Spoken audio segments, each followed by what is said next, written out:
Karşınızda Keychron B6 Pro. İncecik. Ve klavyeyi şu şekilde baştan aşağı bir görelim. Dediğim gibi dikkatinizi çekmesi gereken nokta F13. Bir klavyede F13 ilk kez görüyorum açıkçası. Şu fonksiyon butonları, buralara dikkat etmek gerekiyor bu klavyede. Işıkları şöyle bir gözden geçirecek olursak numpad tuş takımının ışığı. Büyük harf, küçük harf, klasik. Şu da Bluetooth kablolu modu var şurada, şu. Bunu değiştirdiğimiz anda Bluetooth kablolu şeklinde diğer modlara geçişler. Şurada da şarj durumunu gösteren ışık. Evet arkadaşlar, önce şu kutuyu bir açalım. Sonra detaylara girelim. Belki video biraz uzun olacak ama bence bu klavye için değer. Bence bu klavyeyi herkes en azından tanımalı. Keychron B6 Pro Ultra Slim 2.4 GHz Wireless Keyboard. Şöyle açıyoruz ve klavye anında karşımıza çıkıyor. Şu şekilde bir açıklama. Keychron'un bu olayı güzel. Böyle açtığınızda bir açıklamayla karşılaşıyorsunuz. Klavye burada. İncecik. Şu klavyeyi bir çıkaralım jelatininden. Evet, çok ilginç bir koruma. Yumuşak, harika böyle bir koruma. Onu da şu şekilde katlayalım. Ve gerçekten çok harika bir klavye karşımızda. Başka ne var? Bir adet Type-C kablo. Bir adet dongle. Bir adet de dönüştürücü. Type-C, Type-A. Kutunun alt tarafında bir şey var mı? Yok. Olay bundan ibaret yani. Şu şekilde. Kutudan çıkanlar.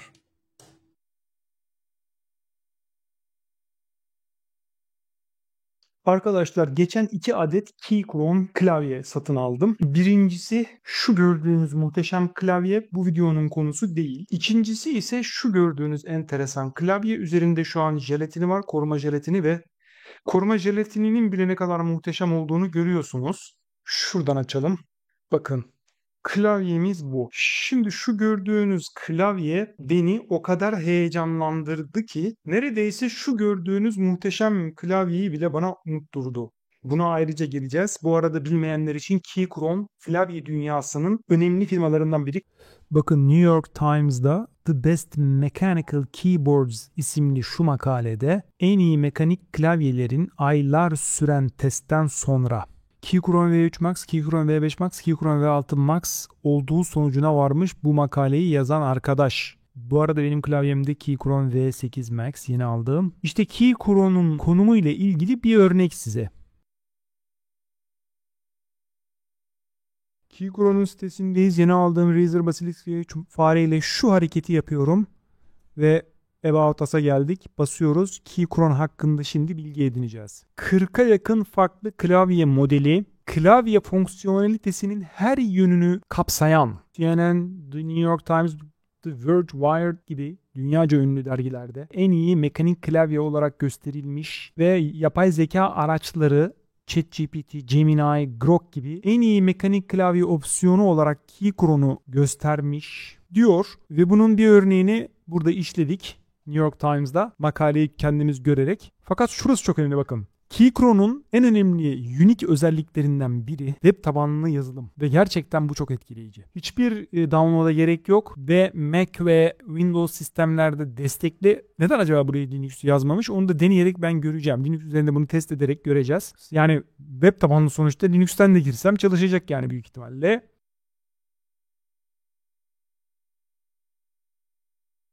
Ubuntu Studio 24'te açtım. Launcher Keychron'u yazdım. Klavye takılı kabloyla bağlan diyorum. Şu uyarıyı veriyor. Chrome, Edge ya da Opera olacak diyor. Firefox'tan bağlanmıyor. Bu Linux'la alakalı değil, Firefox'la alakalı bir durum. Opera'yı kurduk ve bu arada şuna dikkat edin. Cable modunda olması çok önemli. O karışabiliyor. Tekrar buraya geldik. Connect diyoruz. Bakın klavye şu konumdayken ve kablo takılıyken, ama bir şeyi vurgulamak istiyorum. Kablo buraya takılıyken görmedi. Buradaki USB'ye takılıyken. Ama şuradaki USB'ye takınca gördü. Şu an cihazı gördü. Seçiyoruz. Connect diyoruz. çok garip davranışlar sergiliyor. Dosya seçilemedi falan. Görüyor musunuz? Yani ne kadar iş çıkarıyor bana. Burada da Linux Mint üzerinden bağlandım. Cihazı görüyor, seçiyoruz, bağlan diyoruz ve şu şekilde bir uyarı mesajı geliyor. JSON dosyasının yüklenmesiyle ilgili olaylar. Yani sonuçta uğraşmamız gerekiyor. Linux'ten bağlanacağım ben diye ama uğraşacaksın diyor. Ve diğer bakın this innovation, bu inovasyon diyor. Diğer üreticilerden işte Razer olsun, Logitech olsun, key kuruna ayıran faktör ki gerçekten öyle ama yani. Gerçekten hiçbir yazılım kurmadan bu klavyeyi komple customize etmek büyük bir keyif. Aynı zamanda diyor bir tarih yazdı. Dünyanın ilk kablosuz magnetik klavyesini ortaya koyarak ve open source community'sini destekler diyor ve bakın open source principles'la çalışır. Yeni teknolojilere öncülük eder. İlk kez Bluetooth 2.4G'yi klavyeye getirmiş. QMK open source firmware'ına Hall effect functionality. Ne demek bu Hall effect? Bunlar çok ince konular da yine üstünkörü anlatmaya çalışayım. Magnetik keyboardlarda tetikleme seviyesini kendiniz yazılımdan ayarlayabiliyorsunuz. İnanılmaz şeyler oluyor keyboard dünyasında. Aslında öyle ilginç olaylar ki normal switchleri devir dışı bırakan gelişmeler oluyor şu an. O yüzden Cherry firmasının hisse değerleri yerlerde sürünüyor. Çünkü switch dünyasında klavyede, mekanik klavyede bir devrim yaşıyoruz arkadaşlar. Bunun bilgisini de buradan verelim. Bu videonun konusu değil ama giriş yapmış oluyoruz bir anlamda. İlginç bir şekilde aynı anda 2 adet Keychron klavye aldım. 2 farklı türde. Keychron normalde bu tip klavyeleriyle ünlü. Hatta bunların efsanesi yani keyboard enthusiasts deniyor. Klavye delileri diyelim. Şu yazma hissiyle kendinden geçen arkadaşlar için üretilen klavyeler bunlar. Cool.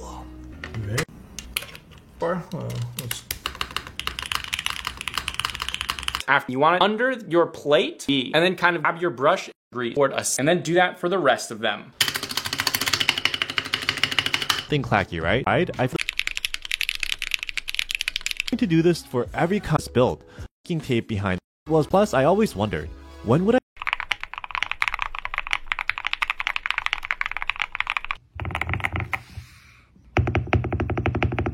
Which we will be trying out. We have the Echo Rose Woods, Gateron All Kings, the Gateron Type R.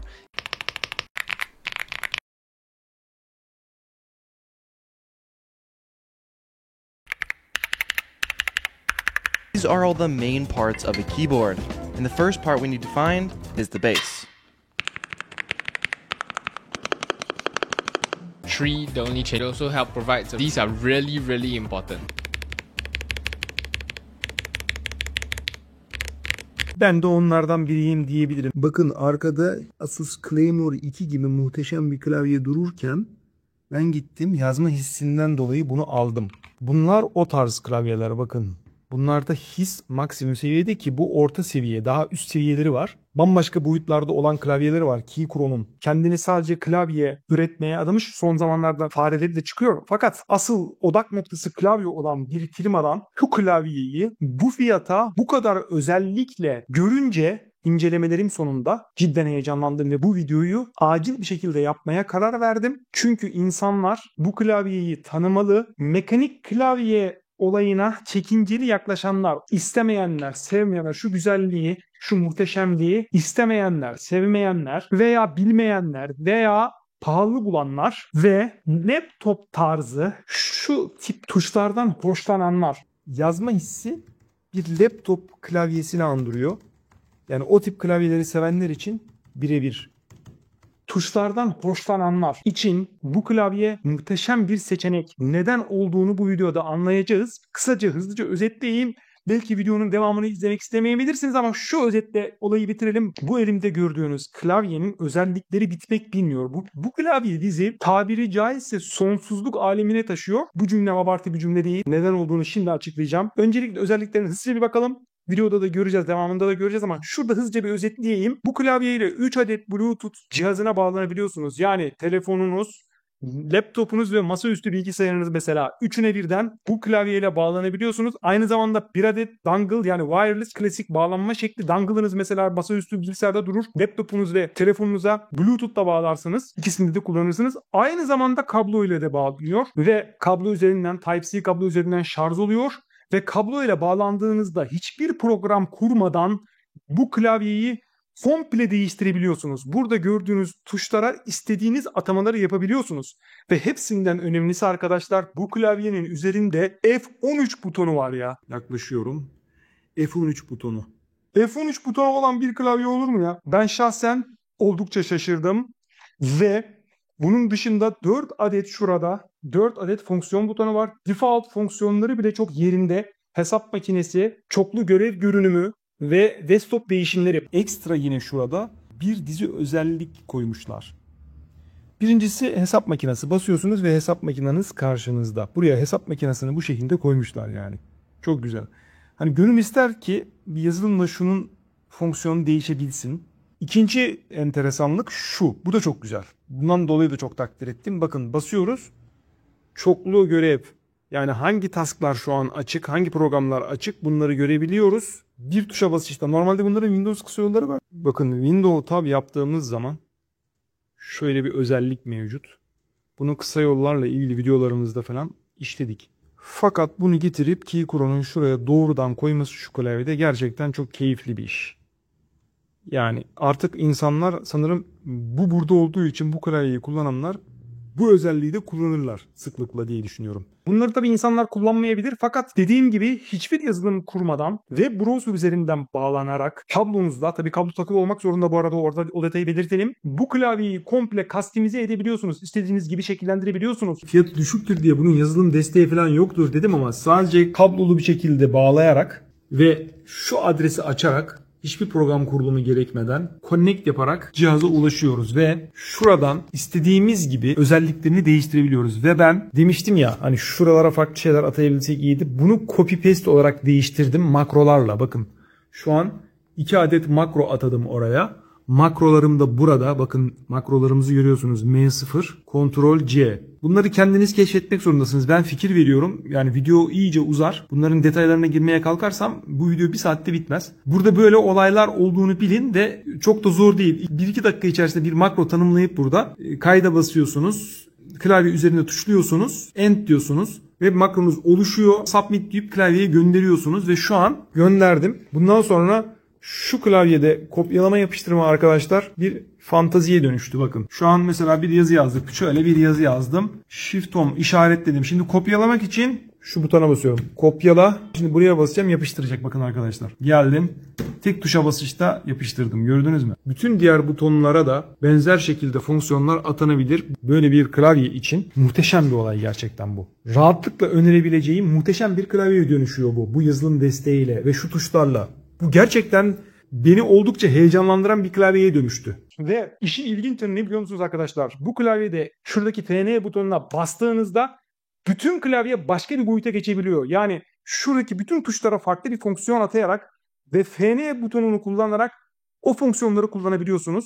Buna da layer deniyor bu klavyede. Yani bu bir kavram, layer kavramı. 2 layer var ve bu layer'lardan bir tanesini mesela fonksiyon layer'ı olarak atarsanız yani şu klavyeyi kendi üzerinde F klavyeyi bile çevirebiliyorsunuz. Öyle söyleyeyim. 4 adet layer var.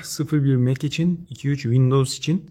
Default şu an 2'deyiz. Ayarlarımızı 2'de yaptık. Makrolarımızı tanımladık. Ve şu an çalışıyor. Copy paste. Kendi tanımladığımız makrolar. Şimdi 3'e geçtiğimizde bomboş bir klavye görüyoruz karşımızda. Hiçbir tuş atanmamış neredeyse. Ve gitmiş mesela şuraya calculator'ı atamış. Şuraya. Buraya calculator'ı niye atıyorsun? Neyse ben dedim ki acaba F klavye olarak tanımlayabilir miyiz bunu? F. Gördüğünüz gibi. Şu an şuraya bir F butonu koydum. Şurada da 3. layer seçili. Çok ince bir noktaya geldik bu klavyede. Şimdi FN butonuna bastığım zaman bakın basılı tutuyorum. 3. layer devreye giriyor. Yani Windows'un 2. layer'ı. 01 malum Mac'ti. Şu an aktif olan 2. layer. 3. layer'a FN'yi bıraktım mı 2'ye geri dönüyor. Yani geçici olarak 3. layer'dayım. Ve 3. layer'da Q butonu yerine F koydum değil mi arkadaşlar? FN'ye basılı tutarak Q butonuna bastığımda doğal olarak karşıma F çıkıyor. Ve daha basit bir keyboard kombinasyonu yapayım. Şuraya bir fonksiyon atacağım. A atacağım. Enter'ın yanındaki butona A karakterini atadım şu an. Yapacağım hareket FN şu buton. Bakıyoruz. Gördünüz mü? A karakteri çıktı karşımıza. Yani bu klavye ile FN'ye basarak şu gördüğünüz kadar fonksiyon tanımlayabilirsiniz. Yani şuradaki butonları istediğiniz fonksiyonlara bağlayıp FN'ye basılı tutarak o fonksiyonları icra edebilirsiniz. Bu da muhteşem bir olay. Yani anlık fonksiyon. Aynı zamanda bunu kalıcı hale getirmek de mümkün ama ben hala onun shortcut'ını bulamadım. Bulmaya çalışıyorum. Evet arkadaşlar, layer'lar arası geçişi başardım. Yaptığım işlem şu. İkinci layer'dayız gördüğünüz gibi.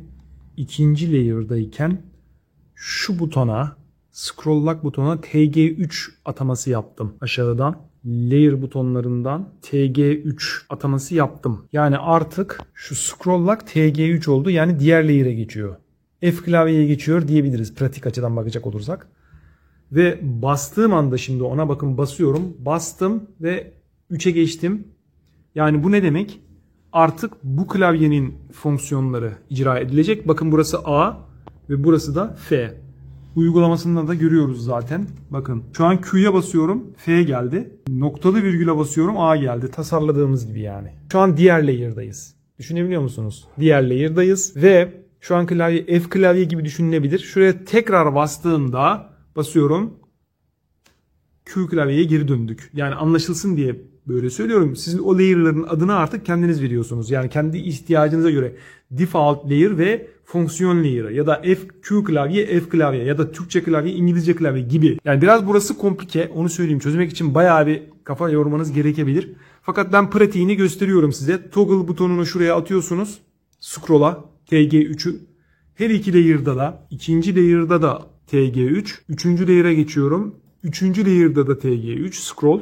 Yani şunu o işe ayarladım scroll'u. Scroll'a bir bastım mı bir layer'dayım, bir bastım mı öbür layer'dayım. Böyle bir klavye yani bu. Klavyede eksik gördüğüm iki nokta vardı. Birisi şu kısmı, yani bu altı yükselmiyor. Yükselme seçeneği yok. Aslında Logitech'in MX Keys alternatifi bir klavye. Yani aslında biraz onu taklit etmişler. Keychron'a taklit olayını pek hani yakıştıramadım. Gerek var mıydı sizin taklit etmenize? Bunu biraz daha farklı, yani bu MX Keys taklidi dedirtmeyecek şekilde tasarlayabilirlerdi diye düşünüyorum. Ha, renk olayı katmışlar. Farklı farklı renkler katmışlar. Ayrı bir konu. Fakat MX Keys'in bir kopyası aslında bu. Karıştırabilirsiniz yani. Ama onun yarı fiyatına ve MX Keys'de de aslında yükseltme aparatı yok. Yani şuradaki gibi, şurada gördüğünüz şekilde bir yükseltme aparatı MX Keys'de de yok ama onu zaten yüksek yapmışlar. İşi oradan kurtarmışlar. Burada ise alçak kalıyor ve ben bu şekilde ilkel bir yöntemle, bakın zaten yanlış yere yapıştırdım, önce çıkartmak zorunda kaldım. Şu şekilde klavyeyi kaldırmak zorunda kaldım.